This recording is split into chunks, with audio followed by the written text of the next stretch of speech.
عالیہ برف باری کے بعد جو صورتحال پیدا ہو گئی تھی اس کا ایک حملی آپ کو دکھاتا ہوں. یہاں پہ چلتن اناری میں یہاں پہ موجود ایک گھر کے ساتھ ہوں.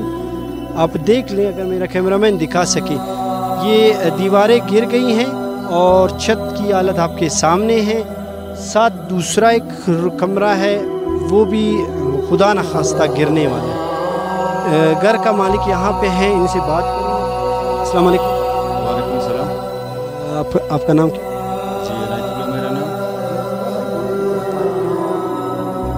یہاں تو بہت برف باری ہو گیا, تقریباً 3.5 فٹ ہو گیا.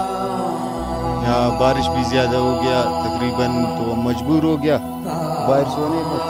اس وقت تک مطلب کتنے نقصانات آپ کے آس پڑوس میں ہوئے ہیں؟ میں نے تو اندازہ کیا, میں گیا ہوں, یہ گھریں میں نے دیکھی, بہت برا حالت ہے. ایسا گھر نہیں ہے کہ بچ گیا ہے برف باری سے, بارش. کتنے گھریں یہاں پہ قریب ہیں؟ تقریباً 15-20 ہوئے گا. میرا کیمرامین آپ کو دکھا رہا ہے, دیکھ رہے ہیں. اچھا, خدا نخواستہ کوئی انسانی نقصان تو نہیں ہوا ہے؟ جی نہیں, بس ہم لوگ کو نکال دیا, دوسرے کمروں میں شفٹ. جی ہاں, دوسرے کمروں میں خیمے بھی لگایا. بس جتنا ہم لوگوں سے کوشش ہو گیا وہی کیا. ضلع انتظامیہ آپ لوگوں کے پاس آئے؟ وہ تو تقریباً ہم لوگوں کا 2 ہفتے تک روڈ بند تھا, کوئی بھی نہیں آیا. یہ راستہ پورا بند تھا, روڈ تھا. پھر اس کے بعد تھوڑا پگھل گیا برف, پھر آ گیا. پھر کہتے ہیں یہ وہ ہے, لیکن عین موقع پر مطلب اس وقت تک کتنی امداد ملی ہے اس پورے شہر میں, یہ آپ کے پورے قلعے میں؟ کچھ نہیں ملا ہے ابھی تک. تو پہلے تو آپ لوگ آیا ہے پہلی دفعہ.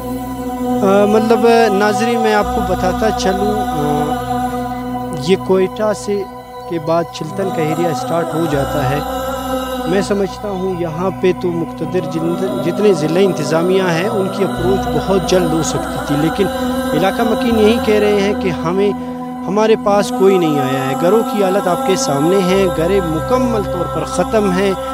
یہاں پہ ان علاقے والوں کو اس وقت ایمرجنسی بنیادوں پر مدد کیا جائے, اور ان کے جو تباہ حال گھریں ہیں ان کی مد میں ان کے ساتھ مدد کیا جائے. ان کی مال مویشیوں کا بھی نقصان